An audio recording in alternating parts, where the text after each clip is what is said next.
ഞാൻ കുടിക്കണ കഞ്ഞിയിലെന്തിന് കല്ലിട്ടിളക്കണ കൊച്ചാട്ട, കയ്യിലിരിക്കണ കല്ലമ്പരിപ്പ് ഈ കലത്തില് വേകൂല, ഈ കലത്തില് വേകൂല. നാഴിലിരുന്നഴി കൊള്ളൂല, ചക്കവലിപ്പൻ ചുളക്കില്ല, നാഴിലിരുന്നഴി കൊള്ളില്ല, ചക്കവലിപ്പൻ ചുളക്കില്ല. ചക്കച്ചുളമുട്ട ചുക്കാവോ കൊച്ചാട്ട ഞാൻ അതിനൊരു മാങ്ങ കൂടി താഴെ വീണു. അവന്മാർ അറിഞ്ഞിട്ടില്ല. അവന്മാർ അറിഞ്ഞിട്ടില്ലെങ്കിൽ അറിയണ്ട. വായുകുളി മേടിക്കാൻ പോണ പോലെ പോക്ക്. മാങ്ങ എനിക്ക് മാങ്ങ. വാ. ആഹാ, സേലം മാങ്ങയാണല്ലോ. പച്ചയാ. ഒരു തോക്ക് നോക്കട്ടെ. അല്ല, AK-47. ആ വണ്ടി വിടരുത്. അതിന്റെ ബ്രേക്ക് നമ്മുടെ ഇല്ലല്ലോ. അയ്യോ, വണ്ടി പോയി. അങ്ങനെ വിട്ടാൻ പറ്റില്ല. ഹലോ, വണ്ടി തിരിക്കാൻ ലോറി പിടിക്കണം. ആ ലോറി പിടിക്കാൻ ഈ ഓട്ടോറിക്ഷ പോയിട്ട് ഒരു കാര്യമില്ല. നമുക്ക് പോലീസ് സ്റ്റേഷൻ പോയി പറഞ്ഞാലോ? എന്നാ കേറ്. അപ്പൊ ഞാനും വാങ്ങിയോ? നീ സൈക്കിളോട്ട് നേരെ വീട്ടിലേക്ക് പോയി, ഞങ്ങൾ പോയിട്ട് വരാം. വണ്ടി വിടും.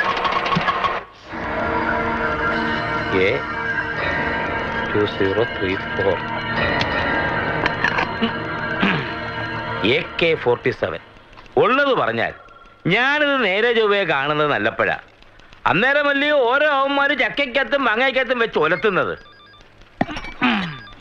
നല്ല വെയിറ്റ് ഉണ്ടല്ലോ. എന്തായാലും താൻ പറഞ്ഞതുപോലെ ഇതിനകത്ത് എന്തോ ചുറ്റിക്കളി ഉണ്ടെന്നുള്ളത് ഉറപ്പാ. എന്റെ അറിവിൽ മിലിറ്ററി കഴിഞ്ഞാൽ ഈ റൈഫിൾ യഥേഷ്ടം ഉപയോഗിക്കുന്നത് ISI പിന്തുണയുള്ള തീവ്രവാദി ഗ്രൂപ്പുകളാ. ആ വഴിക്ക് ഒരു അന്വേഷണം നന്നായിരിക്കും. ആ വഴിക്ക് ചിന്തിച്ചാൽ സംഗതി കുലുമാല. വരട്ടെ, നമ്മളൊക്കെ ഇവിടെ കാക്കിയിട്ടുണ്ടിരിക്കുന്നതേ ശരിക്കാനല്ലല്ലോ. ആ വയ്ക്കോ സാർ. അബൂബക്കറെ ഇവിടെ ഒപ്പിട്ടെ. പിന്നെ അബൂബക്കറിന്റെ വീട് എവിടെയാ ശരിക്കും? തളിയൂര് ക്ഷേത്രത്തിനടുത്താ.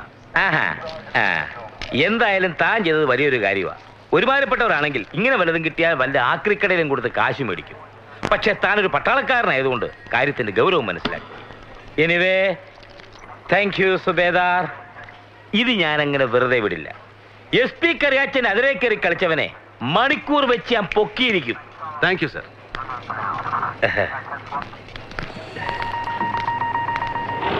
SP-ക്ക് അപ്പുനങ്ങ് പിടിച്ചെന്ന് തോന്നുന്നു. എനിക്കാരും വലിയ സന്തോഷത്തില്ല. കൊണ്ടുപോയി കൊടുത്തത് കൊച്ചുകാര്യമൊന്നും അല്ലല്ലോ. എനിക്ക് തോന്നുന്നത് ഇതൊരു റാക്കറ്റിന്റെ ആയുധക്കടത്തുമായി ബന്ധപ്പെട്ട സംഭവമാണെന്ന്. അത് തെളിയിച്ച പേര് SP-ക്ക് തന്നെ.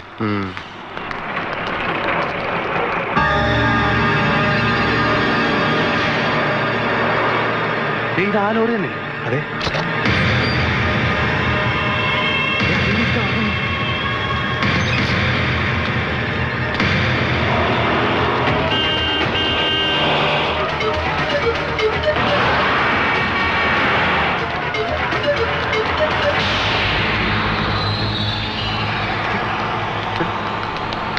നമുക്ക് വണ്ടി കസ്റ്റഡിയിൽ എടുപ്പിക്കാം. വാ.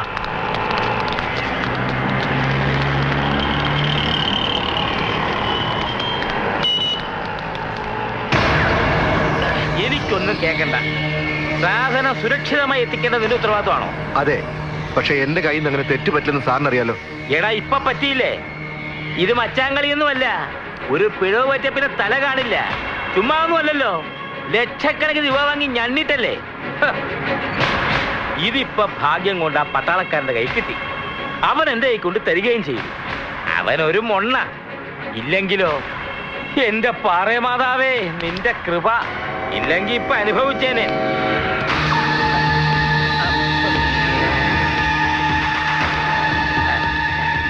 അല്ല, അബൂബക്കർ പോയില്ലായിരുന്നു? പോയില്ല. അതുകൊണ്ട് SP സാറിന്റെ തനിനിറം കാണാൻ പറ്റില്ല. അതെന്താണോ അങ്ങനെ? SP കറിയാച്ചന്റെ അതിരെ കയറിയ വണ്ടി മണിക്കൂറുകൾക്കകം പൊക്കുമെന്നല്ലേ സാറ് പറഞ്ഞത്? പൊക്ക്. ദാ നിൽക്കുന്നു കൺമുമ്പില്. പുറത്ത് സാറിന്റെ മൂക്കിന് താഴെ കിടപ്പുണ്ട് തോക്ക് കിടത്തിയ കള്ളവണ്ടി. അതും പൊക്ക്. എന്താ പൊങ്ങുന്നില്ലേ? ഇട്ടിരിക്കുന്ന യൂണിഫോമിനെയും പിറന്ന നാടിനെ ഒറ്റിക്കൊടുത്ത് കിട്ടുന്ന ശമ്പളം കൊണ്ട് താൻ ഇനി അധികകാലം സദ്യ ഉണ്ണുകലന്റെ കറിയാച്ച. ഇത് പറയുന്ന അബൂബക്കറാ, സുബേദാർ അബൂബക്കർ. പിറന്ന നാടിന് വേണ്ടി മഞ്ഞും മഴയും അറിയാതെ രാവും പകലും ഇല്ലാതെ അതിർത്തിയിൽ കാവൽ നിന്ന ഒരു പട്ടാളക്കാരനാ ഞാൻ. ഞാനാ പറയുന്നേ. കഴിവറാ മോനെ, നീ പെട്ടിമണിക്ക പട്ടാളമാണെങ്കിലേ ഞാൻ കടത്തി നിൽക്കുന്ന പോലീസാ. പിന്നെ 1.5 ചക്രത്തിന്റെ കാക്കിയുടെ പുറത്ത് കാല് നക്കിയും കൂട്ടിക്കൊടുത്തു എരന്ന് വാങ്ങി IPS ഒട്ടിച്ചു വെച്ച ഏത് എംബോക്കിക്കും SP ആകാം. പക്ഷേ ആത്മാഭിമാനമുള്ളൊരു പോലീസുകാരനാകണമെങ്കിൽ, നട്ടലുള്ള ആണൊരുത്തനാകണമെങ്കിൽ നല്ല തന്തയ്ക്ക് ജനിക്കണം. ജനിച്ചു നന്നാവണം. അപ്പനപ്പൂപ്പന്മാര് സുഹൃതം ചെയ്യണം. അയ്യോ, അതൊന്നും തന്നോട് പറഞ്ഞിട്ട് കാര്യമില്ല. പക്ഷേ ഇവനെ ഞാൻ വെറുതെ വിടുകയില്ല. സത്യം പറ, ആ ലോറി മുഴുവൻ തോക്കുകളല്ലായിരുന്നോ? ഇതെവിടെന്നാ തനിക്ക് കിട്ടിയത്? സേലം മാങ്ങയ്ക്കകത്ത് എങ്ങനെ വന്നു AK-47? കയ്യകളെ കാണിക്കണോ?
സാറേ,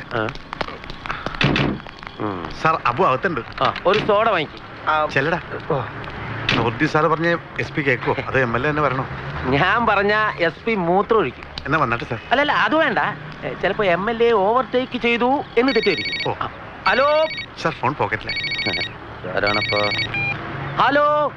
ആ ആ ആര് പറഞ്ഞു? എന്റെ ബീരാനെ, നിങ്ങൾ ഒരു കാര്യം മനസ്സിലാക്കണം. നമ്മളെ പാർട്ടി എന്ന് പറഞ്ഞാൽ നമ്മളീ വ്യത്യാസപ്പെട്ട പാർട്ടിയാ. അതിനിട്ട് മാന്താൻ നോക്കരുതേ. നമ്മളെ പാർട്ടീനെ വർഗീയ പാർട്ടി എന്ന് വിളിക്കുന്നവരോട് നമുക്ക് ചോദിക്കാനുള്ളത്, വർഗീയ പാർട്ടി അല്ലാത്ത പാർട്ടി പിന്നെ ഏതാ നാട്ടിലുള്ളത്? ഒന്നെങ്കിൽ തൊഴിലാളി വർഗ പാർട്ടി, അല്ലെങ്കിൽ മുതലാളി വർഗ പാർട്ടി, നമ്മൾ മുസ്ലിം വർഗത്തിന്റെ പാർട്ടി. എന്താ വ്യത്യാസം? പേടിപ്പിച്ചല്ലോ. ഒന്നും കൂടി MLA വിളിക്കണോ സാർ? 1 മിനിറ്റ്. ഞാനില്ലേ, പിന്നെന്ത് പേടിക്കാൻ? ഒരു പാക്കറ്റ് വിൽസ് കൂടി വരും. 2 പാൻ പരാകും പറ്റും. ആ, ഈ ചാനല് എന്ന് പറയുന്നത് എന്താ? അമ്പിളി അമ്മാവനാ? പോകാൻ പറയടോ. ശൂന്യാകാശോന്റെ ബാപ്പന്റെ വകയൊന്നുമല്ലല്ലോ. വേണമെങ്കിൽ ഇവിടുന്ന് ഒരു പച്ച പെയിന്റ് അടിച്ച സാറ്റലൈറ്റ് നമ്മൾ പൊക്കും. അപ്പൊ ഓക്കെ. എന്തൊക്കെ മനുഷ്യന്മാരാണോ. പുറത്ത് ഭയങ്കര പട്ടിശല്യം, അകത്താവുമ്പോ ആ പ്രശ്നം.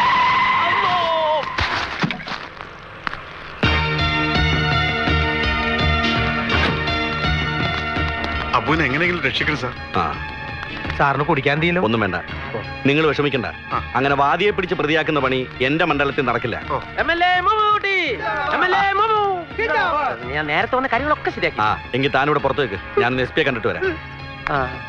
കുടിക്കാൻ സോഡ എടുക്കട്ടെ? നമസ്കാരമുണ്ട്. എടോ, അബൂനെങ്കിൽ കൊണ്ടുവാ. ഈ അബൂബക്കറെ അവന്റെ വാപ്പ ദാദാ സാഹിബിനെയും വർഷങ്ങളായി അറിയുന്നവനാണ് ഞാൻ. സ്വാതന്ത്ര്യ സമരത്തിൽ പങ്കെടുത്ത് ഒരുപാട് ഇടിയും തൊഴിയും കൊണ്ടതാ സാഹിബ്. ആ ചോരത്തിളപ്പ് അബൂനും കാണും. പോരാത്തതിന് അവനൊരു പട്ടാളക്കാരനും. നിങ്ങൾ അവനെ കൂട്ടം കൂടി അടിച്ചിടുക എന്നൊക്കെ പറഞ്ഞ എന്തിനൊരു മര്യാദയൊക്കെ വേണ്ടേ? അവൻ ക്രിമിനൽ പുള്ളിയൊന്നും അല്ലല്ലോ. ആര് പറഞ്ഞു അല്ലെന്ന്? അവൻ ചെയ്ത പോക്കൃത്തരം എന്താണെന്ന് MLA ക്ക് അറിയാവോ? വഴി കിടന്ന് കിട്ടിയ തോക്ക് ഇവിടെ കൊണ്ട് തന്നതാണോ പോക്കൃത്തരം? SP ഓഫീസിൽ തല്ലുണ്ടാക്കിയവനെ ഞങ്ങൾ എന്തോ ചെയ്യണം? പൂവിട്ട് പൂജിക്കണം? ആയുധ കള്ളക്കടത്തിന് നിങ്ങളും കൂട്ടു നിന്നു തോന്നിയപ്പോഴാ അബു നിങ്ങളെ തല്ലിയത്. നിങ്ങൾ ഇവിടെ നിയമം പരിപാലിക്കുന്നവരാണെങ്കിൽ ജീവൻ പോലും പണയം വെച്ച് രാജ്യത്തിന്റെ അതിർത്തി സംരക്ഷിച്ചിരുന്നവൻ അബു. ഏതായാലും വളരെ മോശമായി പോയി SP. തൽക്കാലം അബു വയ്ക്കോ, ഇത് ഞാൻ നോക്കിക്കോളാം.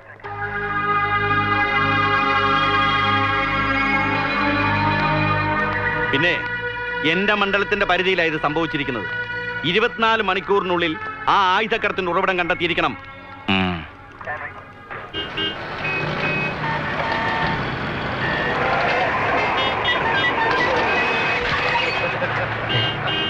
അപ്പുക്ക,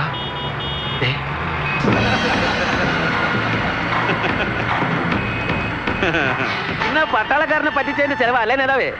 അവന്റെ അമ്മയുടെ ഒരു രാജ്യസ്നേഹം, ഒരു സുബൈദാർ അബൂബക്കർ.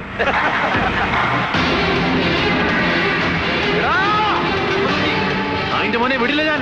വിടില്ല നിന്നെ, വിടില്ല. ആ, വെള്ളം കുടിക്ക്.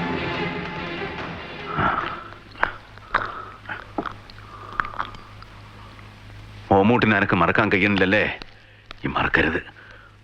അന്നെ കെട്ടിത്തൂക്കാൻ കൂട്ടുന്ന ഒരു നായിന്റെ മക്കളെ മറക്കരുത്. ഈ നാടിനെ ചുട്ടുകരിക്കുന്ന ഹിമാറുകളുടെ തായ്പേര് അറക്കാനാ എന്റെ മോന് പടച്ചോൻ പിന്നെ തൂക്കിട്ടത്. ഞമ്മടെ തൂക്കൂല, തോക്കരുത്. മോൻ വിഷമിക്കരുത്. വയസ്സായാലും ഒരു ബാല്യക്കാരന്റെ കരുത്തുമായിട്ട് എന്റെ ബാപ്പ എന്റെ കൂടെ ഉണ്ടാവും.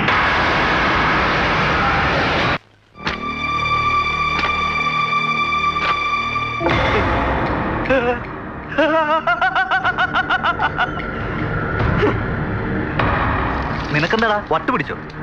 എങ്ങനെ പിടിക്കാതിരിക്കും? നീ ഇത് കണ്ടില്ലേ? നിരവധി ഉദ്യോഗസ്ഥന്മാരുടെയും മജിസ്ട്രേറ്റിന്റെയും ഒക്കെ സാന്നിധ്യത്തിൽ തൂക്കിക്കൊന്നവന്റെ ഒരു കിടപ്പേ. മരിച്ച് കബറടക്കം കഴിഞ്ഞ് സ്വർഗത്തിൽ നിന്ന് തിരിച്ചു വന്നിരിക്കുക. ഇനി നരകത്തിലോട്ടെ ഇവനെ ഞാൻ വിടൂ. അയാളോടുള്ള വൈരാഗ്യം തീർക്കുകയോ അയാളെ നരകത്തിലേക്ക് വിടുകയോ ഒക്കെ ചെയ്യുന്നതിനേക്കാൾ നമുക്ക് പ്രധാനം ഇപ്പൊ ഈ വാർത്ത വിറ്റ് കാശാക്കാന്നുള്ള. ഒരു 2 ലക്ഷം രൂപയെങ്കിലും ആ മലയാള ഭൂമി നമുക്ക് മേടിക്കണം. 2 ലക്ഷം? പിന്നല്ലാതെ ലോകം മുഴുവൻ ഞെട്ടാൻ പോകുന്ന ഒരു വാർത്തയും ചിത്രങ്ങളും ആ മേശപ്പുറത്തും ഇട്ട് കൊടുക്കാൻ പോകുന്നത്. 2 അല്ല 4 ലക്ഷം തന്നു വാങ്ങാൻ ആളുണ്ട് ഇവിടെ. എടാ, ഈ വണ്ടിക്ക് വളയം പിടിക്കുന്നതല്ല ജേർണലിസം, അതറിയാവോ? അപ്പൊ നീ എല്ലാ വിവരവും പത്രക്കാരോട് പറഞ്ഞു? അത് ശരി, അത്രയ്ക്ക് മണ്ണുണ്ണിയാ ഞാൻ. അവര് തിരിച്ചും മറിച്ചും ചോദിച്ചു, ഞാൻ വിടുവോ? ലോകത്തെ പ്രകമ്പനം കൊള്ളിക്കുന്ന ഒരു ന്യൂസ് ആണെന്ന് മാത്രം പറഞ്ഞു. രാവിലെ ഫോട്ടോയുമായി ചെന്ന് സംസാരിക്കാന്നാ പറഞ്ഞു. നീ വന്നേ, പോകാം.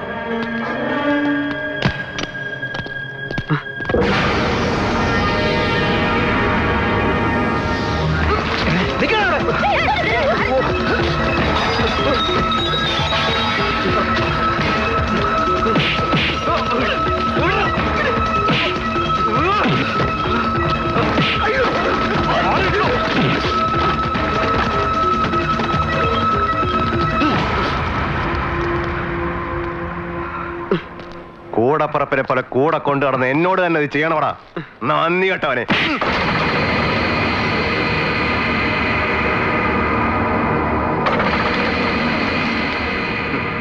ഇത് വെച്ച് വില പേശി കാണും നീ അല്ലേ?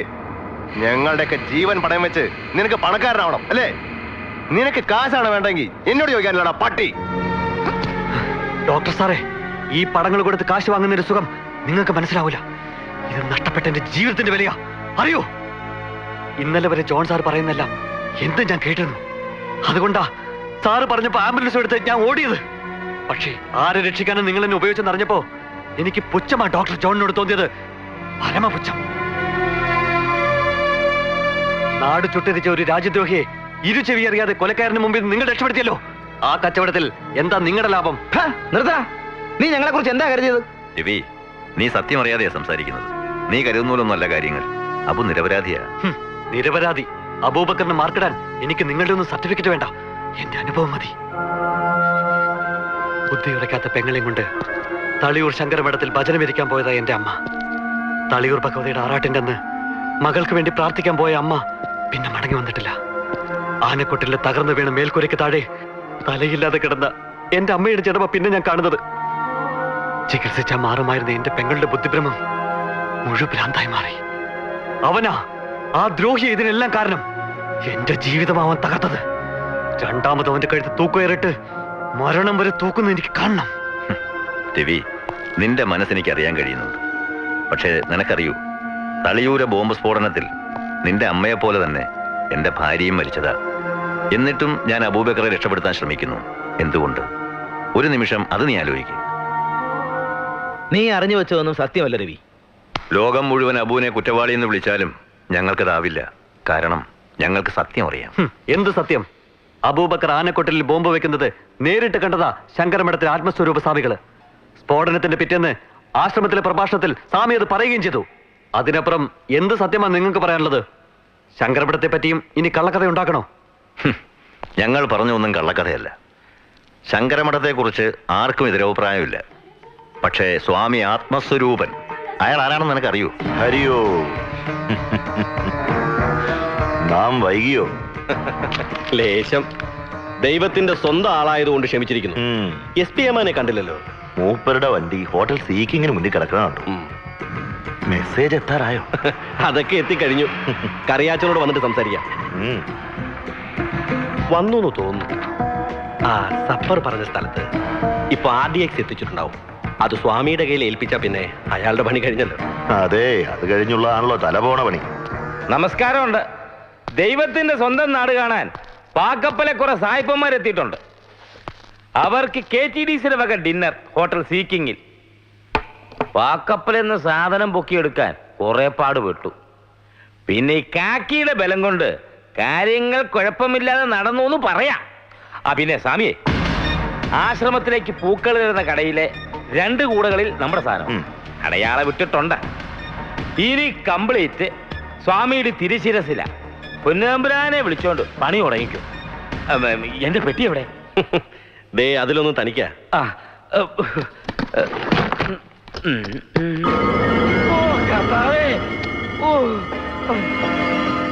എന്റെ പരിമല തിരുമേനി, 3 മാസം കൂടുമ്പോഴെങ്കിലും ഇങ്ങനെ ഓരോ കേസ് ഒത്തു വന്നിരുന്നെങ്കിൽ തറവാടൊന്ന് പച്ച പിടിച്ചേനെ. അവിനെ മുഹമ്മദ് സാറേ, എങ്ങനെയൊക്കെയാ പരിപാടി? കോടിക്കണക്കിന് കാശ് തരുന്നവരോട് കൂറ് കാണിക്കണമല്ലോ. ദേ എന്തിനും അടിയാൻ റെഡി. നിർദ്ദേശം കിട്ടിയാൽ സപ്പറിന്റെ നിർദ്ദേശപ്രകാരം നാളെ രാത്രി 10 മണിക്ക് തളിയൂരമ്പലത്തിലെ തിടമ്പെഴുന്നള്ളിപ്പ് സമയത്ത് ജനങ്ങൾ ഏറ്റവും കൂടുതൽ തിങ്ങി നിൽക്കുന്ന ആനക്കൊട്ടിലിന്റെ അടുത്ത് സ്ഫോടനം നടക്കണം. 200 പേരെങ്കിലും മരിക്കുമെന്ന സപ്പറിന്റെ കണക്കൂട്ട്. എന്താ ഞെട്ടുന്നത്? ഒന്നുമില്ല. ഇതുകൊണ്ട് മാത്രമായില്ല. തളിയൂരമ്പലം കത്തിത്തീർന്ന പിറ്റേ ദിവസം താരേക്കാട്ട് മദ്രസയ്ക്കുള്ളില ബോംബ് വയ്ക്കാൻ പോകുന്നു. ഈ 2 സ്ഫോടനങ്ങളോട് കൂടി കേരളത്തിലേക്കുള്ള അൽ ജിഹാദിന്റെ പടയോട്ടത്തിന് തുടക്കം കുറിക്കും. താനെന്താണോ നോക്കുന്നത്? അതിന് വേറെ പണപ്പെട്ടി വരുവോടോ? മതി, അത് മതി. ഇമെയിൽ മെസ്സേജിൽ ആനക്കൊട്ടിലിന്റെയും അമ്പലത്തിന്റെയും ഡീറ്റെയിൽസ് വന്നിട്ടുണ്ട്. ദേ നോക്ക്.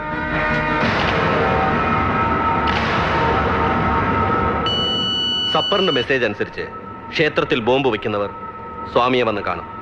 അവരെ വല്ല കാവിയോ പട്ടോ ഉടുപ്പിച്ച് സേഫായി അമ്പലത്തിലെത്തിക്കണം.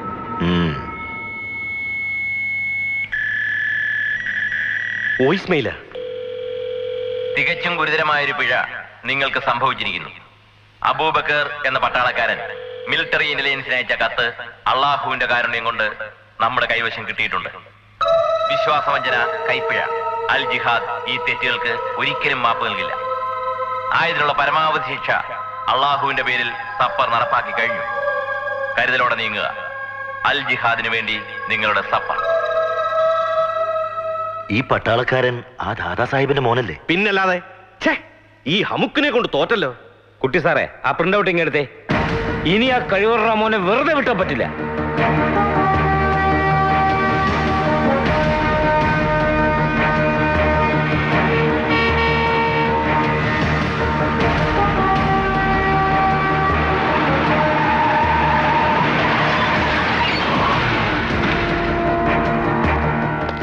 ഇത് നമ്മുടെ ബാബുവിന്റെ വണ്ടിയല്ലേ? അതെ. ബാബു, എടാ ബാബു, ബാബു,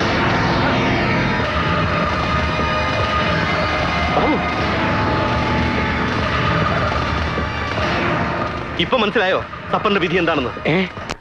ഒരു 10-20 കിലോ കോഴി കൂടെ വേണം കുട്ടപ്പ. നേരത്തെ കൊണ്ടുപോയി തികയിലെന്നാണ് വെട്ടുകാരൻ പറയുന്നത്. അപ്പൊ നാളെ ഐശ്വര്യ നിൽക്കാതെ പൊടി പൊടിക്കാൻ തന്നെ തീരുമാനം അല്ലേ?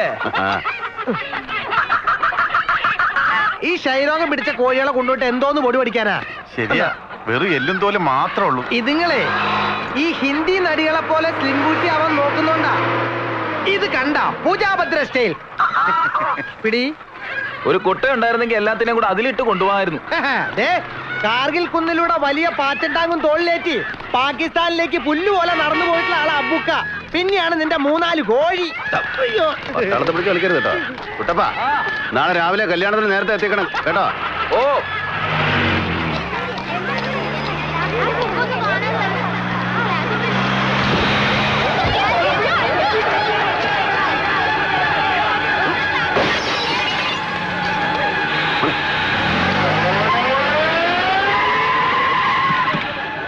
ഏത് പന്നിയുടെ മോനാണ് എറിഞ്ഞത്?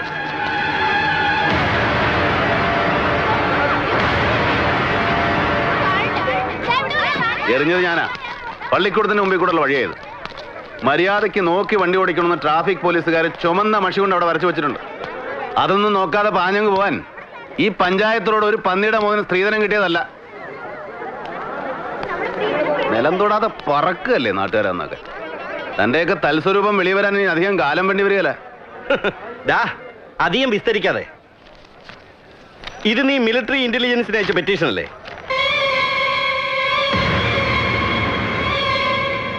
MLA മുഹമ്മദ് കുട്ടി ചെര പഠിച്ചത് നീ പഠിച്ച കളരിയും നല്ലത് ഇപ്പൊ മനസ്സിലായല്ലോ. എടാ വേ, നീ ഇത് എന്നാ കണ്ടോണ്ടെങ്കിൽ നെകളിക്കുന്നേ?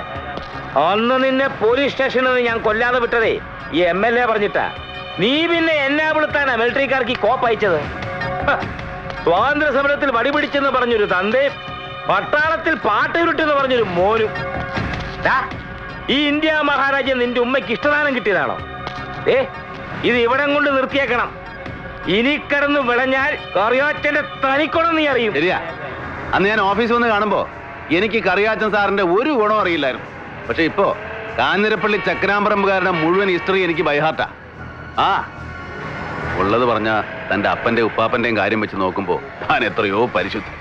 തല്ലാൻ വരട്ടെ എസ് പി സാറേ, തല്ലാൻ സമയമാകുമ്പോ നമുക്ക് ഒരുമിച്ച് തല്ലാന്നേ, കൂട്ടത്തല്ലേ. അതിനു മുമ്പ് ഈ കൂടി നിൽക്കുന്നവരുടെ സാറിന്റെ കുടുംബത്തിന്റെ ഹിസ്റ്ററിയും ജോഗ്രഫിയും കെമിസ്ട്രിയും ഒക്കെ ഞാനൊന്ന് പറഞ്ഞോട്ടെ. എന്ത് ദോഷമാണ് തങ്കച്ചാത്? ഓ, തഴക്കദോഷം. തഴക്കദോഷം. തഴക്കദോഷത്തിന്റെ പേരും പറഞ്ഞ് കുമ്പസാരക്കൂട്ടിലിട്ട് 15 വയസ്സുകാരിയെ പിഴപ്പിച്ചിട്ട് അച്ചമ്പട്ടത്തിന് കിരീടം വയ്ക്കാൻ അങ്ങ് ശീമയിലോട്ട് പോയൊരു കൊച്ചച്ഛനുണ്ട് പാലായിൽ. നമ്മൾ പത്രത്തിൽ വായിച്ചതല്ലേ. ആ കുഞ്ഞാട് ഇവരുടെ കുടുംബത്തിൽ നിന്നാ. ഈ നിൽക്കുന്ന കറിയാച്ചൻ സാറിന്റെ അപ്പന്റെ അനിയൻ ചിറ്റപ്പൻ. പിന്നൊരുത്തൻ സ്വന്തം കെട്ടിയവളെ ഉറക്കത്തിൽ റബ്ബർ ഷീറ്റിനകത്ത് പൊതിഞ്ഞു കെട്ടി അബ്കാരി മുതലാളിയുടെ ഔട്ട് ഹൗസ് വരെ നട്ടപ്പാതിരാക്കി ചുമന്നുകൊണ്ട് പോയി കാഴ്ചവെച്ചു. അതാരാന്നറിയോ? ഇയാളുടെ അപ്പൻ. അതുകൊണ്ട് ആ ചരിത്രമുള്ള കറിയാച്ചൻ ദാദാ സാഹിബിന്റെയും മോന്റെയും ചരിത്രം എഴുതാൻ നാരായം എടുക്കണ്ട. ഇസ്ലാമിന്റെ മാനം കെടുത്താൻ ജനിച്ച ഈ ദജ്ജാലിന്റെ മൂടും താങ്ങി ആയുസ് കൊടുക്കുകയുള്ളൂ താൻ. പക്ഷേ അതിനി ഏറെ നാളില്ല.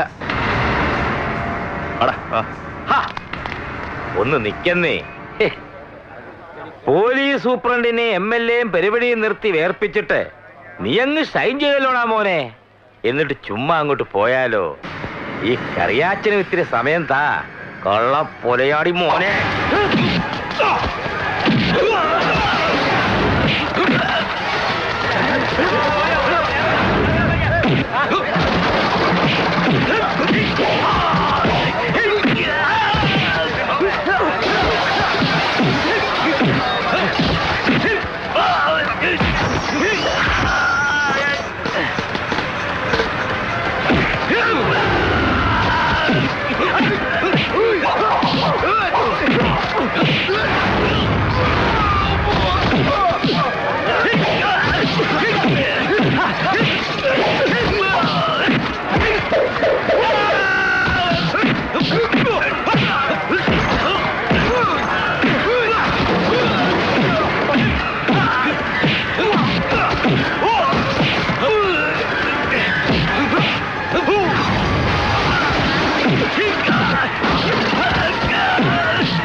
ചത്തുപോകും. വാ നമുക്ക് പോവാം.